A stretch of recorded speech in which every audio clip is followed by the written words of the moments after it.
നമസ്കാരം. ഒരു ദിവസം അവസാനിക്കുമ്പോൾ ഇന്നത്തെ വാർത്താ ദിനത്തിൽ പുറത്തുവന്ന ഏറ്റവും പ്രധാനപ്പെട്ട വാർത്തകൾ ഏതൊക്കെയാണെന്ന് പ്രേക്ഷകരിലേക്ക് എത്തിക്കുകയാണ് ലേറ്റ് എഡിഷനിലൂടെ ഞാൻ പ്രവിതാലക്ഷ്മി. എല്ലാ പ്രേക്ഷകർക്കും സ്വാഗതം.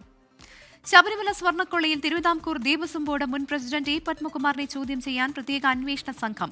ചോദ്യം ചെയ്യലിന് ഹാജരാകാൻ ആവശ്യപ്പെട്ട് എ പത്മകുമാറിന് SIT നോട്ടീസ് നൽകി. എൻ വാസു സ്വർണം ചെമ്പാക്കിയത് ബോർഡ് അംഗങ്ങളുടെ അറിവോടെയെന്നാണ് റിമാൻഡ് റിപ്പോർട്ട്. സ്വർണ്ണക്കൊള്ളക്കേസിൽ ഹൈക്കോടതി നിർദ്ദേശപ്രകാരം അഴിമതി നിരോധന വകുപ്പ് കൂടി ചുമത്തി. ശബരിമല സ്വർണ്ണക്കൊള്ളയിൽ തിരുവിതാംകൂർ ദേവസ്വം ബോർഡ് മുൻ പ്രസിഡന്റ് എൻ വാസുവിന്റെ പങ്ക് വ്യക്തമാക്കുന്നതാണ് റിമാൻഡ് റിപ്പോർട്ട്. സ്വർണ്ണക്കൊള്ളയ്ക്ക് എൻ വാസു ഒത്താശ ചെയ്തു, സ്വർണം ചെമ്പാക്കിയത് ബോർഡ് അംഗങ്ങളുടെ അറിവോടെയെന്നും റിപ്പോർട്ടിലുണ്ട്. അതേസമയം ബോർഡ് മുൻ പ്രസിഡന്റ് എ പത്മകുമാറിനെ അധികം വൈകാതെ ചോദ്യം ചെയ്യാനാണ് SIT നീക്കം. ഹാജരാകാൻ ആവശ്യപ്പെട്ട് എ പത്മകുമാറിന് നോട്ടീസ് നൽകിയെങ്കിലും സാവകാശം തേടിയെന്നാണ് വിവരം. ശബരിമല സ്വർണ്ണക്കൊള്ളയിൽ അഴിമതി നിരോധന വകുപ്പുകൾ ചുമത്തി. ഹൈക്കോടതി നിർദ്ദേശപ്രകാരമാണ് നടപടി. ഈ സാഹചര്യത്തിൽ കേസ് കൊല്ലം വിജിലൻസ് കോടതിയിലേക്ക് മാറ്റും. 24 തിരുവനന്തപുരം, പത്തനംതിട്ട. ശബരിമല സ്വർണ്ണക്കൊള്ളയിൽ പ്രതിഷേധം ശക്തമാക്കാൻ കോൺഗ്രസ്. വൃശ്ചികം 1 വാർഡ് അടിസ്ഥാനത്തിൽ വിശ്വാസ സംരക്ഷണ സംഗമം നടത്താൻ KPCC രാഷ്ട്രീയകാര്യ സമിതി യോഗത്തിൽ തീരുമാനം. കേസ് അന്വേഷണം തൃപ്തികരമല്ല എന്നും മന്ത്രി രാജിവെക്കണമെന്നും KPCC അധ്യക്ഷൻ സണ്ണി ജോസഫ് പറഞ്ഞു.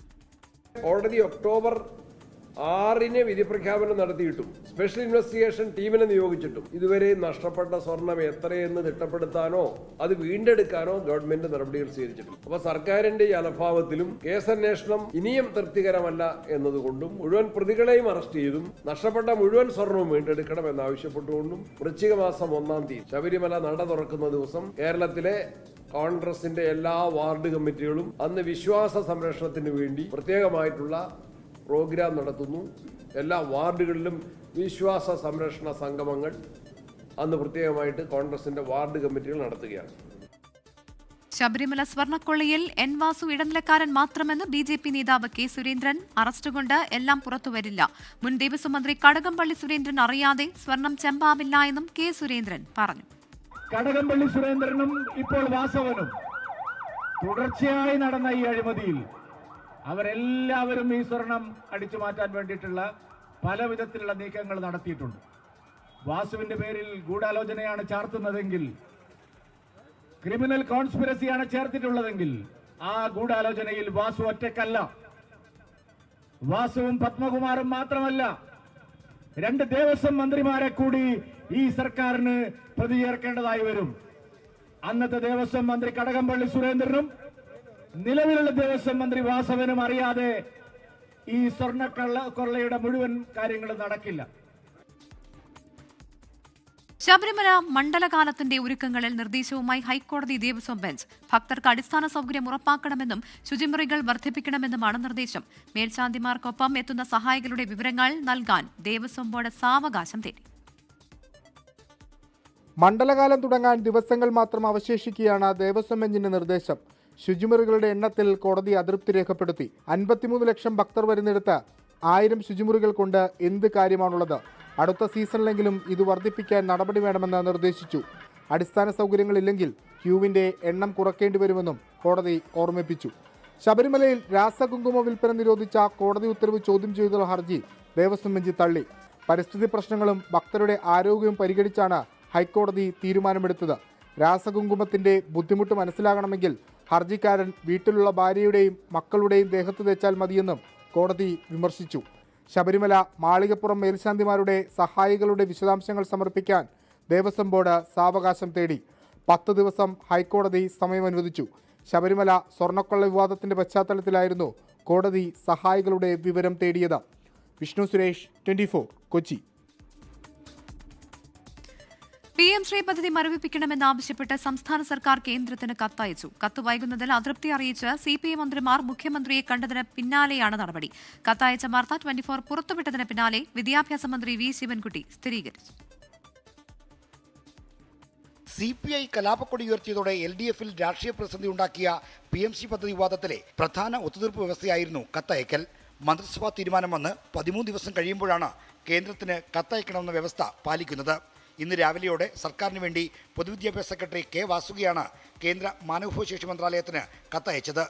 പദ്ധതി പുനഃപരിശോധിക്കുന്നതിനെക്കുറിച്ച് പഠിക്കാൻ മന്ത്രിസഭാ ഉപസമിതിയെ നിയോഗിച്ചിട്ടുണ്ടെന്നും സമിതിയുടെ റിപ്പോർട്ട് വരുന്നവരെ പദ്ധതി മരവിപ്പിക്കണമെന്നുമാണ് കത്തിലെ ആവശ്യം. ഇതിനെ സംബന്ധിച്ചിടത്തോളം തുടർ നടപടികൾ നിർത്തിവെക്കുന്നതിന് വേണ്ടി കേന്ദ്രത്തെ രേഖാമൂലം അറിയിക്കുമെന്ന് പറഞ്ഞല്ലോ.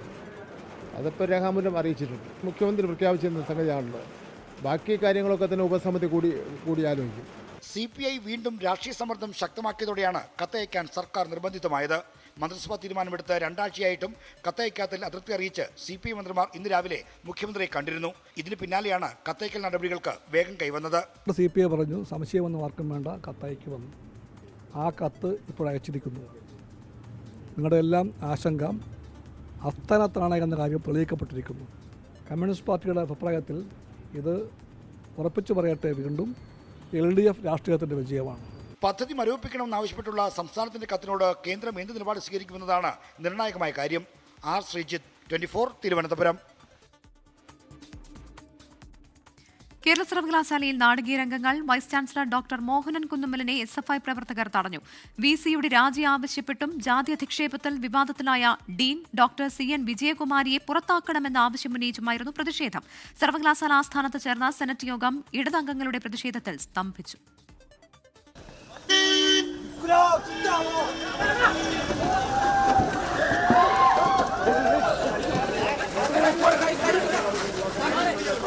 ജാതി അധിക്ഷേപ പരാതിയിൽ ഡീൻ CN വിജയകുമാരിയെ പുറത്താക്കണമെന്നാവശ്യപ്പെട്ടായിരുന്നു പ്രതിഷേധം.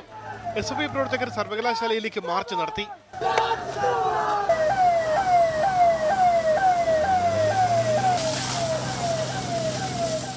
വൈസ് ചാൻസലർ മോഹനൻ കുന്നുമ്മേലിന്റെ വാഹനം 15 മിനിറ്റിലധികം തടഞ്ഞിട്ടു.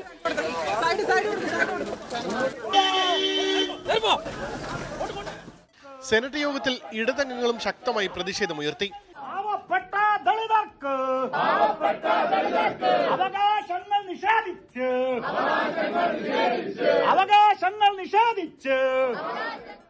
ഇതിനിടെ CN വിജയകുമാരിയെ ന്യായീകരിക്കാനായി BJP സിൻഡിക്കേറ്റ് അംഗങ്ങൾ നടത്തിയ പരാമർശം വൻ പ്രതിഷേധത്തിനിടയാക്കി.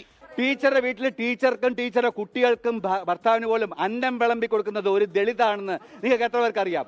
അപ്പോൾ അങ്ങനെയുള്ള ഒരാളിലാണ് അധിക്ഷേപിക്കുന്നത്. അപ്പോൾ ദളിതിന്റെ ഇതൊന്നും നമുക്ക് കേൾക്കണം കേട്ടോ. ഉത്തരം കിട്ടുമ്പോൾ കുഞ്ഞനങ്കാട്ടെന്ന് പറയുന്ന ഇതാണ്. പരാമർശത്തിനെതിരെ SFI പ്രവർത്തകർ പ്രതിഷേധിച്ചു.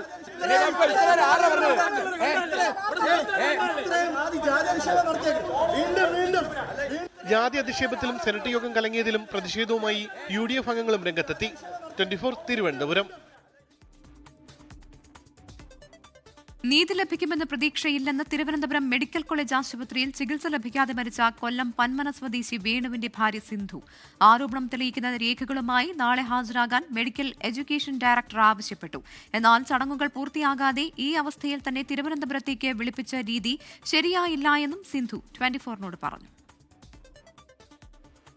അവരുടെ ആദ്യത്തെ ഒരു ഇത് വന്നപ്പോൾ അവരുടെ ഭാഗത്ത് ഒരു കുഴപ്പമില്ല, വേണുവിൻ്റെ ഭാഗത്താണ് കുഴപ്പം എന്ന് കൊണ്ടുവന്നപ്പോഴേ എനിക്ക് തോന്നുന്നു ഞാൻ അങ്ങോട്ട് കൊണ്ടുപോയത് തെറ്റാണ്, വേണുവിന് ഹാർട്ട് അറ്റാക്ക് വന്നത് തെറ്റാണ്, ഇങ്ങനെയാണ് എനിക്ക് തോന്നുന്നത്.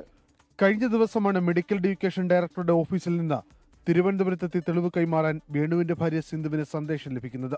ചികിത്സ വൈകിപ്പിച്ചെന്ന പരാതിക്ക് രേഖകൾ ഹാജരാക്കാനാണ് നിർദ്ദേശം. ചികിത്സ വൈകിപ്പിച്ചതിന് എന്ത് രേഖ ഹാജരാക്കണമെന്ന ചോദ്യമാണ് സിന്ധു ചോദിക്കുന്നത്. ഈ അവസ്ഥയിൽ തന്നെ തിരുവനന്തപുരത്തേക്ക് വിളിപ്പിച്ച രീതിയും ശരിയായില്ല.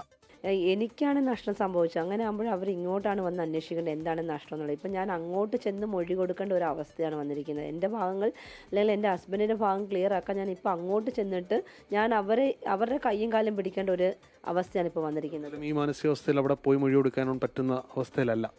അല്ല, എനിക്ക് പറ്റുമെന്ന് എനിക്ക് തോന്നുന്നില്ല. വേണു കുറ്റവാളിയല്ലെന്നും അതിനാൽ അവിടെ പോയി മൊഴി കൊടുക്കേണ്ടതില്ലെന്ന നിലപാടിലാണ് കുടുംബം. 24 കൊല്ലം.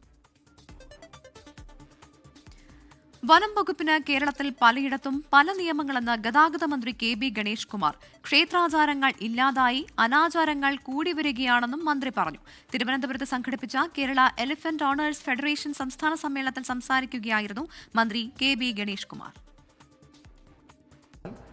വനം വകുപ്പിനുള്ളൊരു കുഴപ്പം എന്ന് പറയുന്നത് ഈ തിരുവനന്തപുരത്ത് ഒരു നിയമം, കൊല്ലത്ത് വേറൊരു നിയമം, കോട്ടയത്ത് വേറൊരു നിയമം. പറയുന്നത് കേന്ദ്ര നിയമമാണെന്നാണ് പറയുന്നത്. പക്ഷേ പല സ്ഥലത്തും അങ്ങനെയാണ്. അത് പാടില്ല എന്നുള്ളതാണ്. കഴിഞ്ഞ 10 കൊല്ലത്തിനിടയിലാണ് കേരളത്തിൽ ആനകളെ ചുറ്റിപ്പറ്റി ഏറ്റവും കൂടുതൽ പ്രശ്നങ്ങളുണ്ടായത്. പാപ്പാന്മാരുടെ പരിചയക്കുറവും ഭയവും പ്രശ്നങ്ങൾ ഉണ്ടാക്കുന്നു. ശരിയായ രീതിയിൽ ആനയെ ചികിത്സിക്കാൻ അറിയാവുന്ന ഡോക്ടർമാരില്ല. പ്രത്യേക വിഭാഗമായി ഇത് പഠിക്കാൻ ഡോക്ടർമാർ തയ്യാറാകുന്നില്ലെന്നും മന്ത്രി. ക്ഷേത്രാചാരങ്ങൾ ഇല്ലാതാക്കി മനുഷ്യക്കുരുതി പോലുള്ള അനാചാരങ്ങൾ വർദ്ധിക്കുകയാണ്.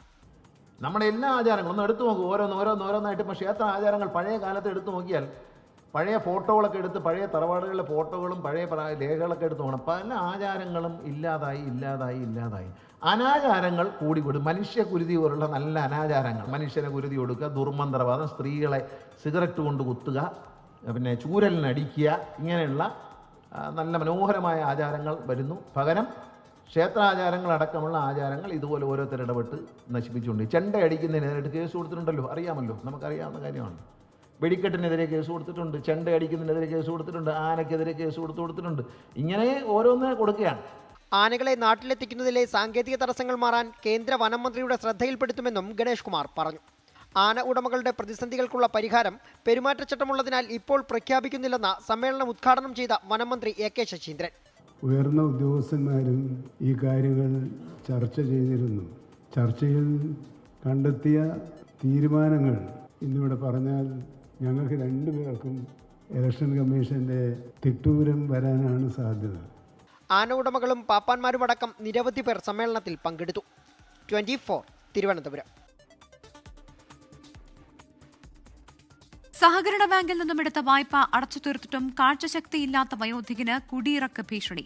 തൃശൂർ മേലടൂർ കാരുണ്യ നഗർ സ്വദേശി കുമാരനാണ് വെണ്ണൂർ സഹകരണ ബാങ്കിനെതിരെ പരാതിയുമായി രംഗത്ത് വന്നത്. 2015-ൽ മകളുടെ കല്യാണാവശ്യത്തിനായി ബാങ്കിൽ നിന്നും എടുത്ത 2 ലക്ഷം രൂപയുടെ വായ്പ 2017-ൽ അടച്ചു തീർത്തിരുന്നു. ആധാരം തിരികെ ആവശ്യപ്പെട്ടപ്പോൾ 12 ലക്ഷം വായ്പ ബാക്കിയുണ്ട് എന്നാണ് സഹകരണ ബാങ്കിന്റെ മറുപടി. 2015-ലാണ് എൻ്റെ അച്ഛനും അമ്മയും കൂടി ചേർന്ന് അനീതിയുടെ വിവാഹാവശ്യത്തിനുമായിട്ട് 2 ലക്ഷം രൂപ ലോൺ എടുത്തത്. ആ 2 ലക്ഷം രൂപ 5/1/2017 2 വർഷം കൂടി ഞങ്ങളത് അടച്ചു തീർക്കുകയും ചെയ്തു. ഞങ്ങൾ ലോൺ എടുത്ത് കഴിഞ്ഞു, ക്ലോസ് ചെയ്ത് ചലാൻ ഞങ്ങൾക്ക് തരണ്ടേ. അത് ചോദിക്കുമ്പോൾ പറയണേ ലോൺ ബാധ്യത തീർന്നിട്ടില്ല എന്ന്. അത് സെക്രട്ടറി സാബു എന്തോ ക്രയവിക്രയം ചെയ്താണ് ഇതിനകത്ത് ചെയ്യണേ. എനിക്ക് എൻ്റെ ആധാരം തിരിച്ചു തരാൻ ഞാൻ സെക്രട്ടറിയോട് പറയുന്നു. സെക്രട്ടറി തരുന്നില്ല. അപ്പോൾ സെക്രട്ടറി ഇതിൽ എന്തോ വ്യാജരേഖ ചെയ്ത് അവർ കാശെടുത്തിട്ടുണ്ട്. ഇങ്ങനെ കിട്ടാണ്ടായപ്പോൾ ഞാൻ സ്റ്റേഷനിൽ പരാതി കൊടുത്തു.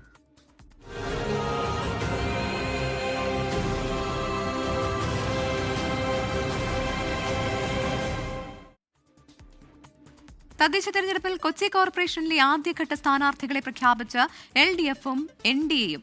LDF 70 സീറ്റിലും NDA 32 സീറ്റിലും സ്ഥാനാർത്ഥികളെ പ്രഖ്യാപിച്ചു. NDA-യിൽ ഭിന്നത പരസ്യമാക്കി BDJS സ്ഥാനാർത്ഥി പ്രഖ്യാപനത്തിൽ നിന്ന് വിട്ടുനിന്നു. ഡിവിഷൻ നമ്പർ 1 ജനതാദൾ എസിനാണ് ആ ഡിവിഷൻ ഞങ്ങൾ നിശ്ചയിച്ചിട്ടുള്ളത്. സ്ഥാനാർത്ഥി ഷീബാലാൽ. 76 ഡിവിഷനുള്ള കൊച്ചി കോർപ്പറേഷനിൽ 70 സ്ഥാനാർത്ഥികളെയാണ് LDF പ്രഖ്യാപിച്ചിരിക്കുന്നത്. പട്ടികയിൽ 43 പേർ സ്ത്രീകളാണ്. മുൻ കൗൺസിലർമാരുടെ വലിയ നിരയും ഇടതു പട്ടികയിലുണ്ട്. മറ്റു പാർട്ടികളിൽ നിന്നെത്തിയവർക്ക് പ്രത്യേകം പരിഗണന. കോർപ്പറേഷൻ ഭരണം നിലനിർത്തുമെന്ന് CPM ജില്ലാ സെക്രട്ടറി S സതീഷ്. കഴിഞ്ഞ 5 വർഷക്കാലം ഞങ്ങൾ പറഞ്ഞ കാര്യങ്ങളെല്ലാം ജനങ്ങൾക്ക് വേണ്ടി ചെയ്തിട്ടുണ്ട്. ചെയ്ത കാര്യങ്ങളെല്ലാം ജനങ്ങളുടെ മുമ്പാകെ ഞങ്ങളിപ്പോൾ അവതരിപ്പിച്ചുകൊണ്ടിരിക്കുന്നുണ്ട്. വളരെ മാതൃകാപരമാണ് എന്ന് ജനങ്ങളതിനെ വിലയിരുത്തുന്നു എന്നാണ് ഞങ്ങൾ മനസ്സിലാക്കുന്നത്. അതിൻ്റെ എല്ലാം പിന്തുണയിൽ ഏറ്റവും മികച്ച വിജയം ഈ തെരഞ്ഞെടുപ്പിൽ ഞങ്ങൾക്ക് നേടിയെടുക്കാൻ കഴിയും എന്നുള്ളതാണ് ഞങ്ങൾ പ്രതീക്ഷിക്കുന്നത്. ഹിജാബ് വിവാദമുണ്ടായ സ്കൂളിലെ PTA പ്രസിഡന്റ് ജോഷി കൈതവളപ്പിന് NDA സീറ്റ് നൽകി. സീറ്റിനെ ചൊല്ലി നേതൃത്വവുമായി ഇടഞ്ഞു നിൽക്കുന്ന ശ്യാമള S പ്രഭുവിന് ഇക്കുറിയും ടിക്കറ്റ് നൽകിയില്ല. സ്വതന്ത്ര സ്ഥാനാർത്ഥിയെ മത്സരിക്കാനാണ് ശ്യാമളയുടെ നീക്കം. കോർപ്പറേഷനിലെ 7 സീറ്റുകളിലാണ് BJP BDJS തമ്മിൽ തർക്കം നിലനിൽക്കുന്നത്. വാർത്താ സമ്മേളനത്തിൽ നിന്ന് വിട്ടുനിന്ന BDJS തീരുമാനം സംസ്ഥാന കമ്മിറ്റിക്ക് വിട്ടു. 24 കൊച്ചി. കൊല്ലം കോർപ്പറേഷനിലെ താമരക്കുളം ഡിവിഷനിലെ പോരാട്ടം ചൂടേറിയതാണ്. മുൻ മേയർ പ്രസന്ന ഏണസ്റ്റിന്റെയും നിലവിലെ UDF മേയർ സ്ഥാനാർത്ഥി AK ഹഫീസും മത്സരിക്കുന്ന താമരക്കുളം ഡിവിഷനിൽ യുവമോർച്ച നേതാവിനെ ഇറക്കിയിരിക്കുകയാണ് BJP. 30 വർഷം മുൻപ് BJP വിജയിച്ച ഡിവിഷൻ തിരിച്ചു പിടിക്കും എന്നാണ് BJP സ്ഥാനാർത്ഥി പ്രണവ് താമരക്കുളം പറയുന്നത്. എത്രത്തോളം പ്രതീക്ഷയുണ്ട്? താമരക്കുളം പ്രത്യേകിച്ച് മുൻ മേയറുടെ ഡിവിഷൻ കൂടിയാണ്. 100% പ്രതീക്ഷയാണുള്ളത്. കാരണം മേയറുടെ ഡിവിഷൻ തന്നെ ആയതുകൊണ്ട് തന്നെ ഈ നാട്ടിലെ സാധാരണപ്പെട്ട ആളുകൾക്ക് കിട്ടേണ്ട അവകാശങ്ങൾ കിട്ടിയിട്ടില്ല. അതോടൊപ്പം തന്നെ കൃത്യമായ കുടിവെള്ളമില്ല, മാലിന്യ നിർമ്മാർജ്ജനത്തിന് വേണ്ടിയുള്ള പദ്ധതി നടപ്പിലാക്കിയിട്ടില്ല. ഇവിടുത്തെ സാധാരണപ്പെട്ട ആളുകൾ ഇന്നിവിടെ തന്നെ സമ്പർക്കത്തിന് വേണ്ടി ഇറങ്ങാനുണ്ടായ കാരണം എന്ന് പറഞ്ഞാൽ ഇവിടുത്തെ സാധാരണപ്പെട്ട ആളുകൾക്ക് അവർക്ക് കിട്ടേണ്ട ക്ഷേമ പദ്ധതികളെല്ലാം തന്നെ മാറ്റി ചെലവഴിച്ചുകൊണ്ട് ഉള്ള പ്രവർത്തനമാണ് നടത്തുന്നത്. അതുകൊണ്ട് തന്നെ മേയറിന്റെ ഡിവിഷനാന്ന് പറഞ്ഞിട്ട് കാര്യമില്ല. മേയറിന്റെ ഡിവിഷനായിട്ടുള്ള താമരക്കുളത്ത് തൊട്ടപ്പുറത്ത് ആണ്ടാമുക്കം വയലിൽ അവിടെ മാലിന്യ കൂമ്പാര വിട്ടുകൊണ്ട് താമരക്കുളത്തെ ഒരു ബ്രഹ്മപുരമാക്കാനുള്ള ശ്രമം മേയറും കൂട്ടരും കൂടെ നടത്തിയിരുന്നു. പ്രശ്നങ്ങൾ ഓരോന്ന് ചൂണ്ടിക്കാട്ടിയായിരിക്കും ഓരോ വീടുകളിലും വോട്ടഭ്യർത്ഥിക്കും. തീർച്ചയായിട്ടും ഓരോ അമ്മമാരെയും കുടുംബങ്ങളെയും ഈ കാര്യങ്ങൾ പറഞ്ഞു മനസ്സിലായിക്കൊണ്ടായിരിക്കും BJP വോട്ട് അഭ്യർത്ഥിക്കുന്നത്. വികസനം മാത്രമാണ് താമരക്കുളത്തെ വികസനം. അതുപോലെ തന്നെ ഓരോ അമ്മമാർക്കും ഓരോ കുടുംബത്തിനും ഒരു കൌൺസിലർ എന്ന രീതിയിലുള്ള പ്രവർത്തനമായിരിക്കും BJP മുന്നോട്ട് വെക്കുന്നത്. യുവമോർച്ചയുടെ ജില്ലാധ്യക്ഷൻ കൂടിയായിരുന്നു. എങ്ങനെയുണ്ട് സ്ഥാനാർത്ഥിത്വമൊക്കെ പ്രതീക്ഷിച്ചിരുന്നു? 100% പാർട്ടി തന്ന ഈ സ്ഥാനാർത്ഥിത്വത്തിന് തികഞ്ഞ ആത്മാർത്ഥതയോടെയുള്ള പ്രവർത്തനം നടക്കുന്നത്. പാർട്ടി ഏൽപ്പിച്ച ദൗത്യം മുൻപ് എനിക്ക് യുവമോർച്ച മണ്ഡലം പ്രസിഡന്റ് ആയിരുന്ന വേളയിൽ തന്നെ എനിക്ക് പള്ളിത്തോട്ടത്ത് സ്ഥാനാർത്ഥിത്വം നൽകിയിരുന്നു. അവിടെ പാർട്ടി നിയോഗിച്ചതിന് ശേഷമാണ് അവിടെ പ്രവർത്തനം ആരംഭിച്ചത്.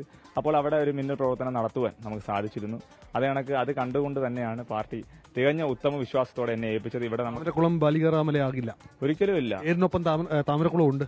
അതാണ് രാഷ്ട്രീയ പ്രവർത്തനത്തിലൂടെ ഇറങ്ങിയപ്പോൾ വിദ്യാഭ്യാസ കാലഘട്ടത്തിൽ പ്രണവ് പ്രകാശ് എന്നായിരുന്നു പേര്. എന്നാൽ പൊതുപ്രവർത്തന രംഗത്തിലേക്ക് വന്നപ്പോൾ എന്റെ നാടിനോടൊപ്പം, ഞാൻ താമസിക്കുന്ന നാടിനോടൊപ്പം എന്റെ പേര് അതിനോടൊപ്പം ചേർത്ത് വെക്കണമെന്ന് കണ്ടുകൊണ്ടാണ് പ്രണവ് താമരക്കുളം എന്നാക്കിയത്. എല്ലാവിധ ആശംസകളും. വീണ്ടും കാണാം. സജീവമായ തെരഞ്ഞെടുപ്പ് പ്രവർത്തനങ്ങളിലേക്ക് കടക്കുകയാണ്. BJP സംബന്ധിച്ച് അത് വലിയ പ്രതീക്ഷയോടുള്ള പോരാട്ടമാണ് താമരക്കുളത്ത് നടക്കുന്നത്. പ്രണവ് അടക്കമുള്ള BJPയുടെ സ്ഥാനാർത്ഥികൾ ആദ്യഘട്ട സ്ഥാനാർത്ഥി പട്ടിക പ്രഖ്യാപിച്ചതിന് പിന്നാലെ പ്രചരണത്തിലേക്ക് എത്തിയിരിക്കുകയാണ്. കൊല്ലത്ത് നിന്ന് അരുൺ രാജ്, 24. തിരുവനന്തപുരം കോർപ്പറേഷനിൽ CPM-ന് തലവേദനയായി വിമതശല്യം. 3 വാർഡുകളിലാണ് ലോക്കൽ കമ്മിറ്റി അംഗങ്ങൾ ഉൾപ്പെടെ മത്സരത്തിന് ഇറങ്ങിയിരിക്കുന്നത്.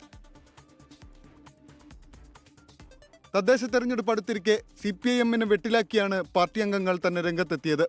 ജയസാധ്യത കുറഞ്ഞ സ്ഥാനാർത്ഥികളെ നിർത്തി കോർപ്പറേഷനിൽ BJPക്ക് വോട്ട് മറിക്കാൻ ധാരണയെന്നാണ് ചെമ്പഴന്തി ലോക്കൽ കമ്മിറ്റി അംഗം ആനി അശോകന്റെ വെളിപ്പെടുത്തൽ. പ്രത്യുപകാരമായി നിയമസഭാ തിരഞ്ഞെടുപ്പിൽ BJP കടകംപള്ളിക്ക് വോട്ട് നൽകുമെന്നും ആനി അശോകൻ 24-നോട് പറഞ്ഞു. കഴക്കൂട്ടം MLA-യും മുൻ മന്ത്രിയുമായ കടകംപള്ളി സുരേന്ദ്രനാണ് കരുനീക്കങ്ങൾക്ക് പിന്നിൽ. കടകംപള്ളി ഇപ്പോൾ സ്ഥാനാർത്ഥി നിർണ്ണയം കഴിഞ്ഞ പ്രാവശ്യം അതേപോലെ തന്നെ ഇപ്പോഴും അതേപോലെ തന്നെ സ്ഥാനാർത്ഥി നിർണ്ണയം നടത്തുന്നത് BJPക്ക് അനുകൂലമായിട്ടാണ്.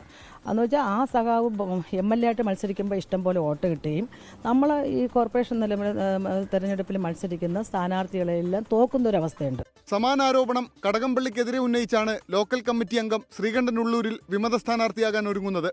വാഴോട്ടുകോണം വാർഡിൽ തഴഞ്ഞതോടെ പാർട്ടിക്കെതിരെ ലോക്കൽ കമ്മിറ്റി അംഗം KV മോഹനനും രംഗത്തു വന്നു. പക്ഷേ ഇങ്ങനെ ഒരു സാഹചര്യം എന്നെ കൊണ്ടെത്തിച്ചതിൽ നമ്മുടെ പ്രാദേശിക പാർട്ടി, എനിക്ക് ഞാൻ പാർട്ടിയെ കുറ്റം പറയുന്നില്ല, പാർട്ടി നല്ല സ്റ്റാൻഡാണ് എടുക്കുന്നത്. എപ്പോഴും എൻ്റെ മത്സരം ഉപയോഗപ്പെടുമെങ്കിൽ അങ്ങനെ പാർട്ടി രക്ഷപ്പെടുകയാണെങ്കിൽ രക്ഷപ്പെടട്ടെ എന്ന് മാത്രമാണ് എനിക്ക് പറയാനുള്ളത്. അതേസമയം വിമത സ്ഥാനാർത്ഥികളെ അനുനയിപ്പിക്കാനുള്ള ശ്രമം CPM തുടങ്ങിക്കഴിഞ്ഞു.